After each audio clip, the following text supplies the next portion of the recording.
Yo, what's up guys, welcome back to another video. This is a reaction to Europe's tornado alleys. Europe's definitely not a place you'd expect to have a tornado alley, but I assume there are some countries in the continent that get more tornadoes than expected. I feel like in terms of like per square kilometer, the UK or England is actually like, there's quite a lot of tornadoes here, which is weird to think because I've never seen one. There was a story of one a few, I think like maybe a month or two ago, and there was a small tornado in England. I don't think anyone was like even injured, to be honest, but it just caused a bit of damage and all that stuff. But yeah, we're gonna see Europe's tornado alleys. If there was a place that I'd say would have the most, it would probably just be Russia because it's the biggest country. But yeah, we're gonna check this out. Hopefully, going to enjoy. And yeah, links are in the description to this channel because he makes very good videos. And I assume if you enjoy these reactions, you'll enjoy his channel. So yeah, links are there for those interested. But let's check this out and see Europe's tornado alleys. Sponsored by Ground News. On the 6th of October, 1981, at around 5:04 p.m., this exact tornado formed right next to the Rotterdam airport near Moerdijk in the Netherlands. At the same time, Damn, I was in the Netherlands yesterday. Thank God they didn't have. Oh, wait, is the airport as well? Oh, okay. This is gonna be. I don't know if it's gonna be a story of the plane getting hit or something, but let's see. NLM City Hopper Flight 431 was lifting off of the runway. As the plane ascended into the sky, it briefly flew through a layer of clouds, but as it came out on the other side, the plane found itself flying straight towards the tornado. The pilots didn't have enough time to react, and they flew directly into the funnel. The plane came out on the other side of the tornado completely disintegrated. It then fell from the sky, crashing into the ground, killing all 17 passengers on board. What? Oh my days.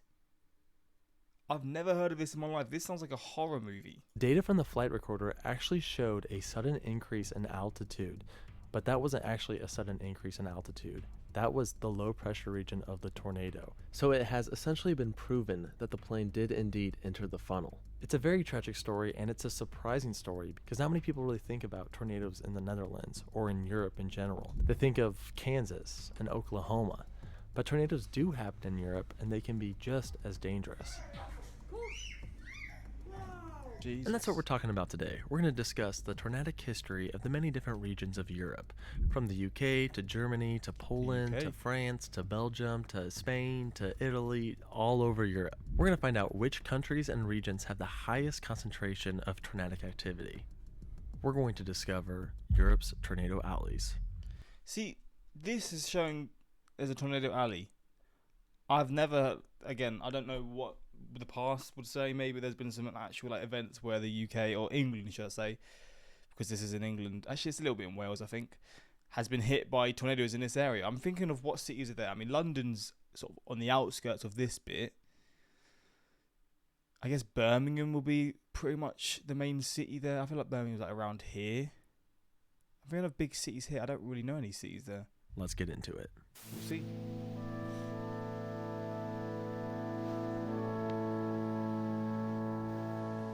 Alright, let's start off with the United Kingdom, specifically looking at England with what I call the English Tornado Alley, because See, I live in the English tornado alley here.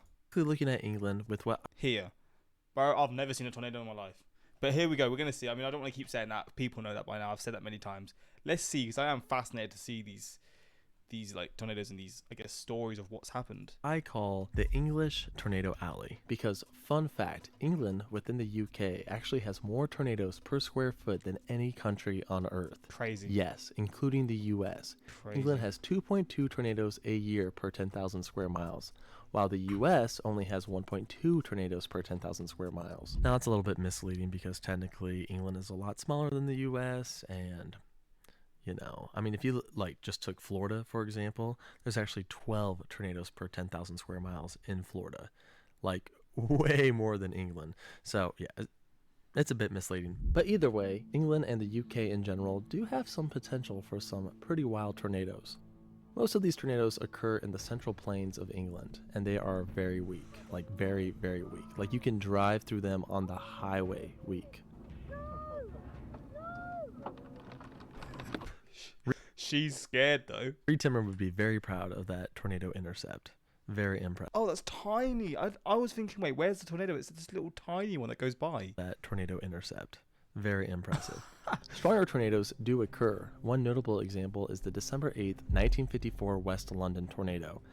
This was rated as a T7 or Toro 7 tornado, equivalent to an F3, with wind speeds in the 150 to 160 mile per hour range. Fortunately, no one was killed. This tornado was the strongest of 7 in a larger tornado outbreak that struck the greater West London area. A large amount of destruction occurred at the Gunnersbury train station, where the iron roof collapsed onto 15 passengers. Amazingly, they all survived, but 8 were taken to the hospital. Tornado activity calmed in the UK for about 30 years. That is until the November 23rd, 1981 Great Britain tornado outbreak. This is actually the European equivalent of a super outbreak, as there were 104 tornadoes recorded throughout. And a lot of them were in where I live. Flipping hell.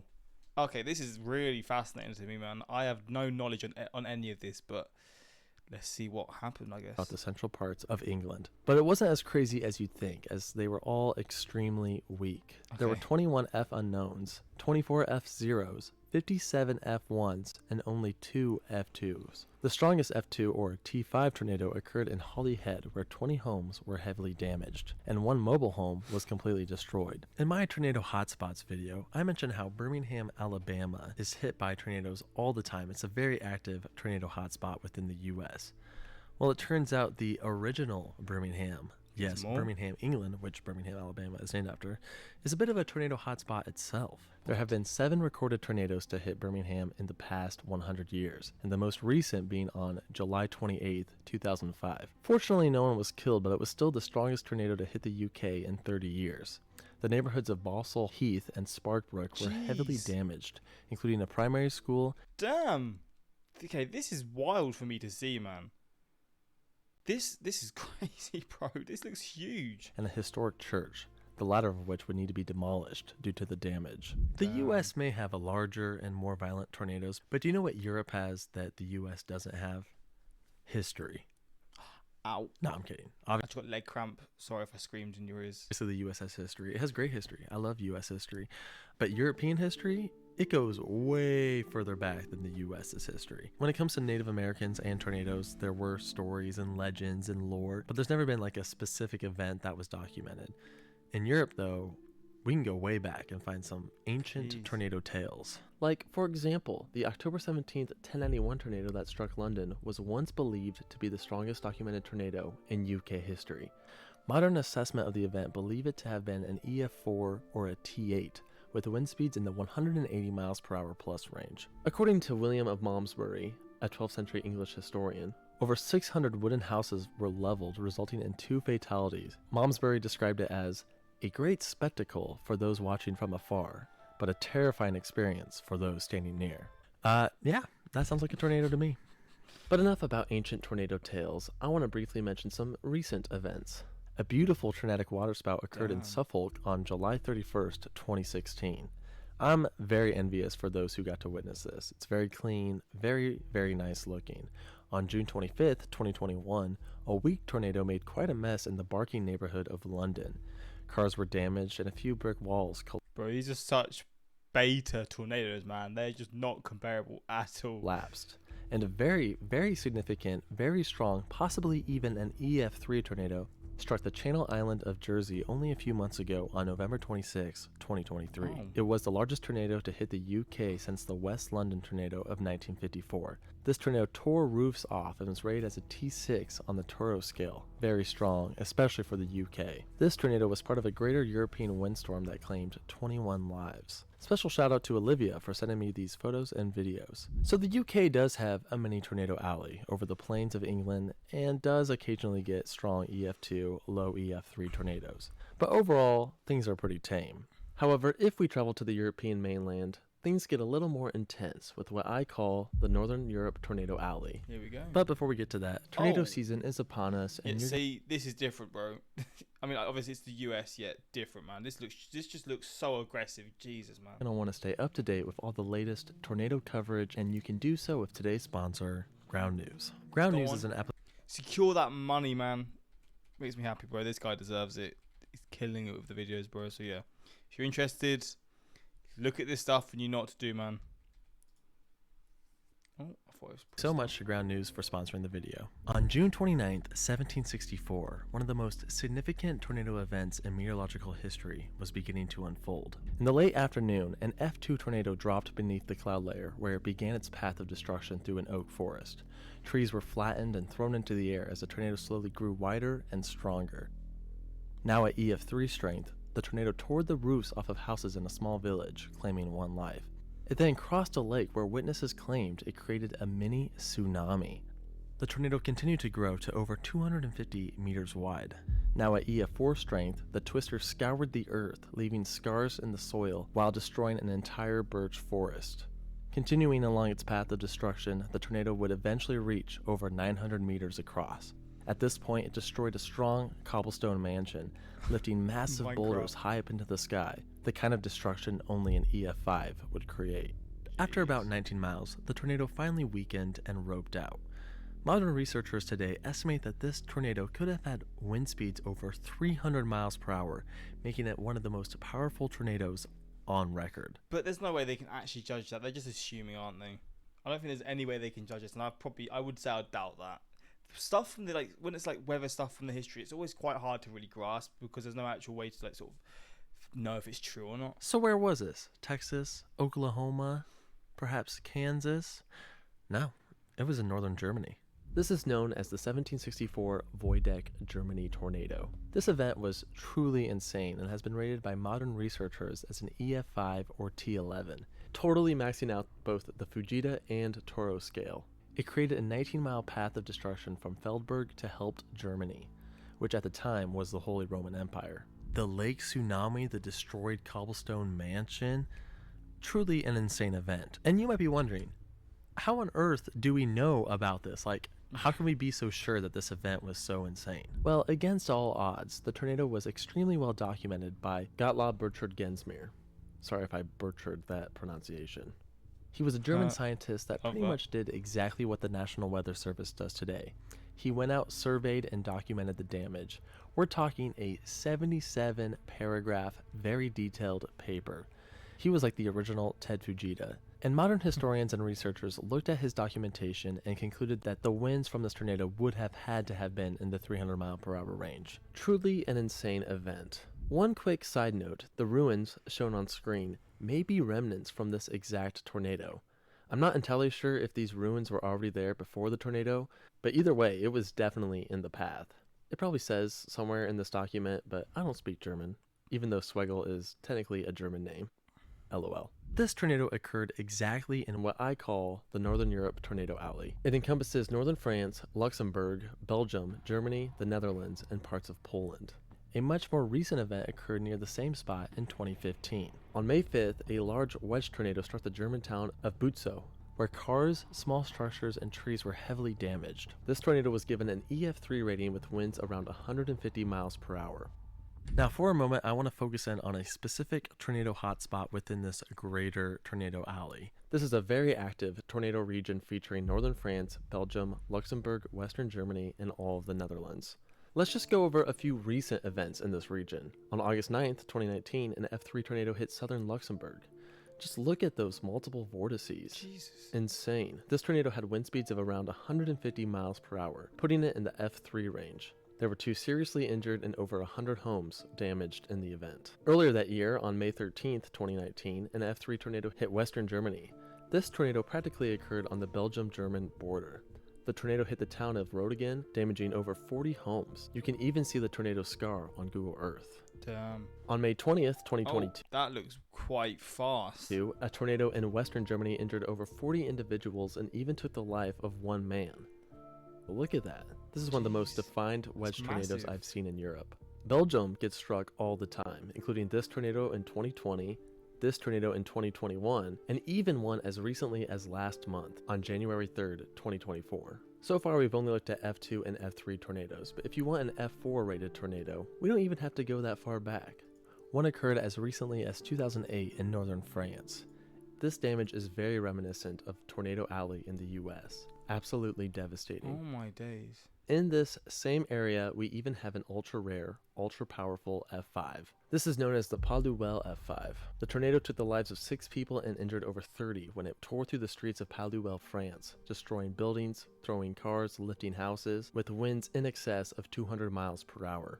This F5 was the strongest tornado of 1967, not just in Europe, but the entire world. It was also part of a larger tornado outbreak known as the 1967 Western Europe tornado outbreak. In addition to this F5, there were 4 F3s and 1 F4. Also within this tornado hotspot is the Netherlands. And the Netherlands is kind of known actually as Europe's tornado alley. And that is in large part... I didn't know this. I went there and I didn't even know this. I don't know if it's even tornado season, it's not, so... But damn, I didn't even know Netherlands was getting hit like this by tornadoes. Because it gets a ton of water spouts off of the coast. Every year I see crazy videos of water spouts hitting this area. It's just super active, super crazy. So it's like a little mini tornado hotspot within the hotspot that's within the alley, if that makes sense. And these tornadic water spouts can be very hazardous. For example, in 1972, 7 were killed and over 90 were injured when a tornadic water spout hit the island of Ameland. Oh, wow. Just a few years ago, a man died when a tornadic waterspout came ashore over the town of Zierikzee on June 27, 2022. And of course, there's the story of NLM City Hopper Flight 431 mentioned in the intro. A very tragic story, and it just goes to show that even a weak F1 European tornado is still a serious hazard. Overall, this hotspot is extremely active. If you live in Europe and you want to see a tornado, move to like right here. That's your best chance right there. Before we get to the most active tornado region in Europe, a few quick honorable tornado alley mentions. There's the Polish tornado alley in south central Poland. This region was particularly active between 2003 and 2008 as it saw 4 F3s within that stretch of time. Oh, wow. That's quite a bit for such a small area. I also want to mention an F4 tornado that I recently covered in my Out of Place Tornadoes video. This tornado hit southern Moravia within the Czech Republic. It occurred on June 24th, 2021, making it the most recent F4 tornado to occur in Europe. Alright, there's another significant part of Europe that gets really extreme tornadoes, and that's Italy. And Italy actually has 3 tornado alleys within itself. There's the one near Rome that Venice gets hit by them, damn. Look at this. had an EF3 as recently as 2016, resulting in 2 fatalities. There's also a bit of a hotspot near the heel within the Italian boot, a very active waterspout region. But what I want to focus on is a very active tornado alley in northern Italy, an area that I call the Northern Italian Tornado Corridor. This area is very similar to Tornado Alley in the US, but instead of getting warm, moist air from the Gulf of Mexico, we get warm, moist air from the Mediterranean Sea. This humid air then mixes with the cool, dry air from the Alps, and boom, you got yourself a tornado alley. This hotspot had an F4 tornado as recent as July 8th, 2015. A large, cone-shaped tornado struck the Riviera del Brenta, a region near Venice known for its villas and waterways. The tornado caused significant structural damage in the towns of Dolo and Mira, including a large 2-story villa, restaurant, and hotel from the 17th century, which was completely leveled to the ground. Many other structures were also severely damaged or destroyed, including holes from flying debris, damage to external walls, and partial or complete roof loss. There was only 1 confirmed fatality, but another F4 that occurred around the same location in 1970 would result in 36 fatalities. Jesus. Most of the deaths were the result of a capsized ferry on the island of St. Helena. 21 people perished when a Venice public transport ferry was launched into the air, then forcefully... Oh my days. The ferries that you ride to get from place to place, right? Because I was riding on those, that could have been me. Whether it was 40, 50 years ago, but damn, man. To think that's just happening in the waters on the coast of Venice is crazy. Returned to the surface. About 60 people were on board during the incident, and witnesses say that the ones who survived were the ones that were blown out while it was in the air. This F4 was long-tracked, traveling over 70 kilometers with winds around 200 miles per hour. But it's not the most powerful tornado God, that would creep you out, man. You're just on a boat and it just comes to you, flipping hell. to strike this area. That belongs to the July 24th, 1930 Montello F5, perhaps the second most powerful tornado to strike Europe in recorded history, after the 1764 Voidek, Germany tornado. This tornado produced extreme damage, with winds in the 250 miles per hour plus range. It even destroyed a large church made out of stone. It traveled over 80 kilometers, resulting in 21 fatalities and 110 injuries. The church was so badly damaged that they actually had to demolish the remaining tower, shown here. Today, the North Italian tornado corridor is way more populated than it was back in 1930. So if a similar tornado event happened in modern times, it would be extremely devastating. Spain and Portugal don't see much tornadic activity. Sometimes you get a couple things on the coast in Portugal. But fun fact, the oldest ever depiction of a tornado occurred in Spain. This is from a tapestry known as the Conquest of Tunis. And do you see this tornado right here next to this mountain? That's the oldest depiction ever discovered of a tornado. That's quite cool. Pretty cool. Well, that concludes the video on Europe. Well, there we go. Tornadoes in Europe. Who would have thought? The Minecraft footage, I cannot. It's just wild. Oh man, Wake Up Babe New Circle Studios video just dropped. But yeah, man, there we go. I mean, I've been to Amsterdam, which is the tornado hotspot. Venice, another tornado hotspot. I live in a tornado hotspot in my country. I am actually a lot more linked to tornadoes than I would have imagined. But no, seriously, it's just fascinating to see this stuff because I didn't know about any of these. And yeah, again, the fact that England, in terms of per 10,000, what is it? Per whatever it was said, has the most tornadoes. It's just crazy. Like, the UK or England has the most tornadoes per. I don't know what it was. Per what? I don't know what it was. But yeah, the most tornadoes in terms of the size or whatever is wild. But yeah, as we saw, the UK doesn't get many like big tornadoes. So yes, I guess it's like it's a cool fact, but it's also like, yeah, okay, you're not getting these big boy tornadoes, thank God. But you hopefully enjoyed this reaction, and until next time, subscribe. Peace.